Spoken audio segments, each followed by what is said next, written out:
भारत और इंडोनेशिया के बीच फैला ये विशाल जल राशि दो देशों को अलग नहीं करता, बल्कि जोड़ता है। लहरें दोनों तटों को छूकर कहती है, हमारे बीच दूरी नहीं, बल्कि एक अदृश्य सेतु है। आज हम जानेंगे कि भारत और इंडोनेशिया की संस्कृति, धर्म, समाज व्यवस्था, साहित्य, भाषा और दर्शन में कितनी अद्भुत समानताएं हैं। समुद्र हमें बांटते नहीं, जोड़ते हैं। इतिहासकार बताते हैं कि भारत और इंडोनेशिया का संबंध प्राचीन काल से है। ईसा पूर्व दूसरी शताब्दी से लेकर 15वीं शताब्दी तक हिंद महासागर के व्यापार मार्गों पर भारतीय व्यापारी, साधु संत और विद्वान नियमित रूप से इंडोनेशिया पहुंचते थे। यहीं से दोनों देशों के बीच धर्म, संस्कृति और दर्शन का आदान प्रदान शुरू हुआ।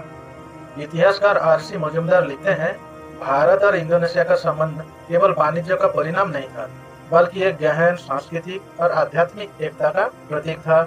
इंडोनेशिया में 5वीं से लेकर 15वीं शताब्दी तक कोई ऐसे राजवंश हुए जिन्होंने स्वयं को भारतीय परंपरा के उत्तराधिकारी माना। इनमें श्रीविजय साम्राज्य, मजापहित साम्राज्य और शैलेंद्र वंश प्रमुख है। भारत और इंडोनेशिया का सबसे बड़ा सांस्कृतिक सेतु है धर्म। हिंदू धर्म और बौद्ध धर्म दोनों ही भारत से इंडोनेशिया पहुंचे।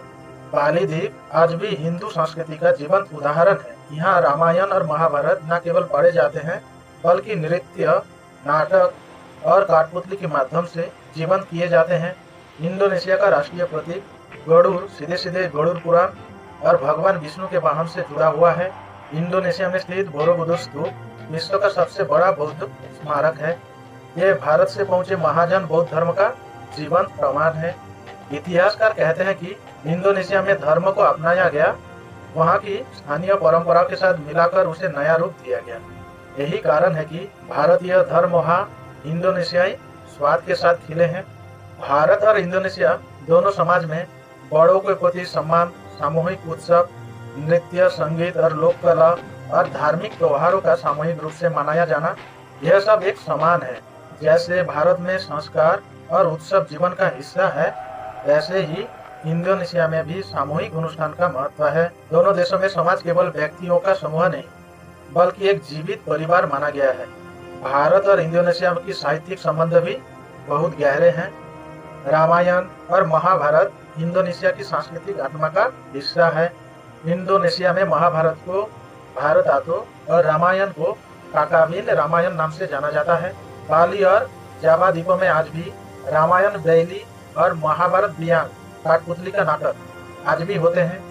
इतिहासकारों ने लिखा है कि इंडोनेशिया का साहित्य भारतीय ग्रंथों का प्रतिबिंब है, लेकिन उसमें स्थानीय रंग मिला हुआ है।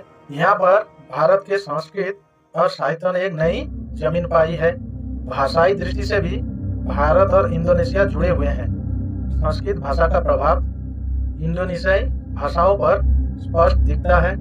इंडोनेशिया की भाषा इंडोनेशिया में सैकड़ों शब्द संस्कृत आए हैं, जैसे आगम जो हमारे धर्म से लिए गए हैं, पुस्तक, पुत्र, सूर्य, नगर, भाषा आदि।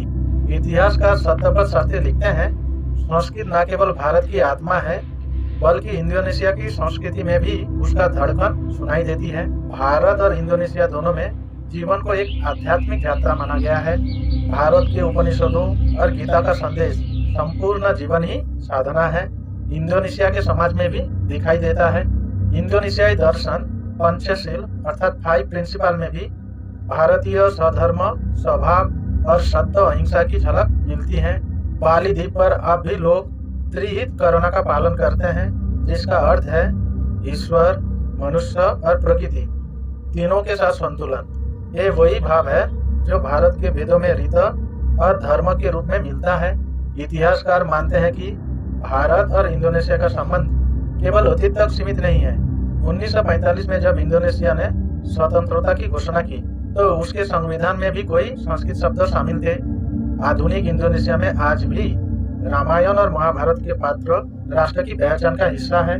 भारत के प्रधानमंत्री जवाहरलाल नेहरू और इंडोनेशिया के राष्ट्रपति सुकर्णो ने 1950 के दशक में कहा था, भारत और इंडोनेशिया का रिश्ता सिर्फ कूटनीतिक नहीं, बल्कि हृदय से हृदय का रिश्ता है।